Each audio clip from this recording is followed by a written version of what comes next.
Now, here's the next thing that's interesting about this, that nobody has ever told you before, probably.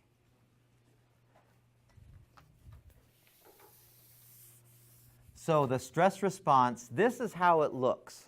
This is how it's designed to look if you were to diagram it. So here we are, homeostasis. So we're hanging out at my cave, just getting ready to eat a beautiful barbecue, and we're working on our short game with our Fred Flintstone clubs. Bear shows up. So time's moving this way. Bear shows up, fight or flight response kicks in.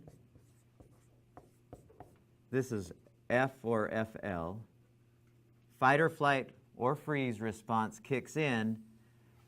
Now, here's the next question. How long does it take for us 100 generations ago to get away from the bear? How long? Just think about that. Just kind of go through your mind. How long would it take, probably, before I am no longer in danger? How long would you guess? What? Like how? What do you think? Yeah. If you could guess. I don't know, but is it because like we're always under stress, our body doesn't react as much when we're in actual danger? Is that? That's a different thing, I would say.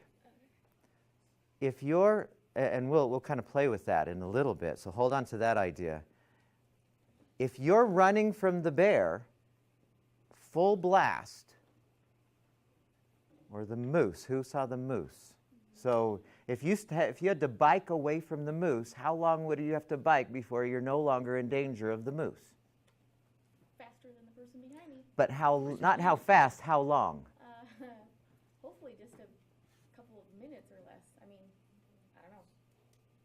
Thank goodness I didn't have to experience that. What would you say? I don't know. Go ahead. Like until your body's not in that response? Or No, until you're safe. Danger? Yeah. 2 minutes? You think that long? Maybe a minute. Is what I was thinking. You think that long? It might be. Let me give you one example. Depends on if you're on a bike or if you're running. For sure. True. For sure. I had this experience. I was biking up in North Ogden. There's lots of fun trails up there, and I'd gone for about an hour and a half. I was just on my mountain bike, and I'd been biking for about an hour and a half, and it was a really, really hard ride. Lots of ups, lots of downs, and I was getting to the end of this ride, and I remember so clearly where I was. I came around, and there was this corner, and I had to do one final uphill before I went back down to my house, which is in North Ogden. I came around this corner, and there was this bush there, and I heard this sound. I didn't see anything, but I had a pretty good idea what that was. Right? You know what? It had to be, it was a rattlesnake, I'm pretty sure. I tore up that mountain in nothing flat, faster than I had gone the rest of the ride, and I had been doing some downhills. I tore up that mountain so fast, and it took about 10 seconds to get to where, I probably could have, 3 seconds would have been enough for me to be out of range of that snake. And then when I got to the top of this little hill part, how do you think I felt? Besides safe, I was gassed. There was nothing left in the tank. This is how this looks. So you were thinking a minute, maybe 30 seconds. It's not very long, and we can't really say, well, it's exactly this. But it can't be very long. How long can somebody run the 100-yard? How fast can somebody continue at the 100-yard dash pace? 12 seconds if it's a girl, 10 if it's a guy. But could he go or she go 200 meters at that same pace, or 4 or 8? You only have so much energy to go at all-out speed. right? So this response, 30, maybe 60 seconds maximum, is how long it must have taken our ancestors, and then it turns off and you're exhausted. You go through this exhaustion and repair, kind of restore phase, and then you go back to homeostasis again. So this, I know it's not a straight line, it should be, but after some resting, you're going back to, okay, now let's enjoy our picnic again. And that's how it's supposed to look. This is how it's designed to look, and we like it this way. What's your name? Malia. So when she is being, do they chase you? Sometimes.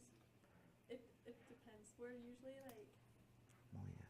so there's like home sessions, and at home sessions they'll for sure chase me because it's like. You're at their house? Sometimes. Okay. How old are these kids?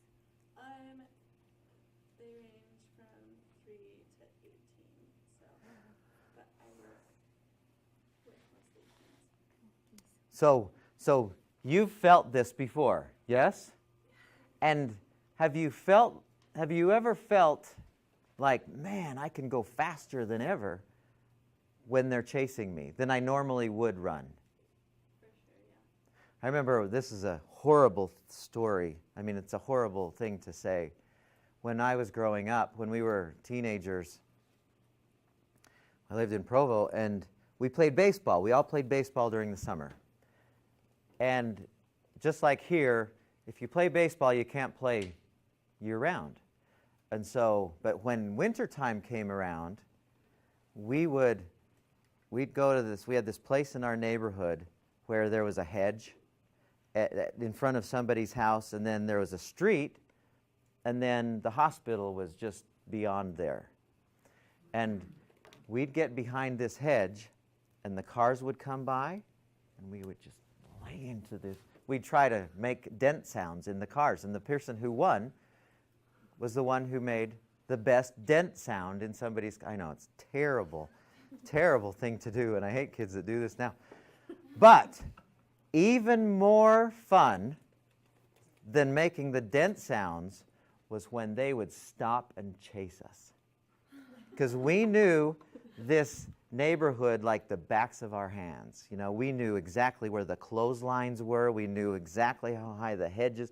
We knew exactly whose houses we could go through to get to where we would end up at Rick's house, where we would be safe, and we'd go down and we'd develop some more pictures or something. I mean, it was. But in those times when those guys were chasing us, we were supermen. We jumped higher than ever. We ran faster than ever. It was that feeling of just, oh man, this guy might kill me. Because we did that to his car. I know, it's a horrible thing. But it was amazing in those moments, and we would fly down this street, but we couldn't go very long.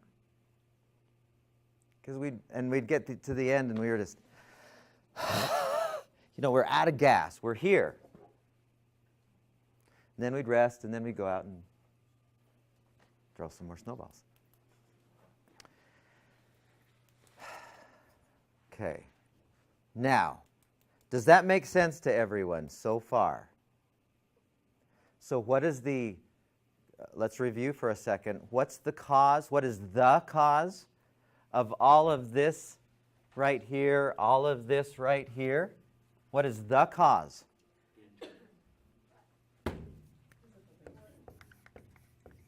This is the cause. Our thoughts that say, I'm not safe, I'm in danger, oh, uh-oh. That's the cause. And it is a conscious thought. It is a thought that you have about the situation.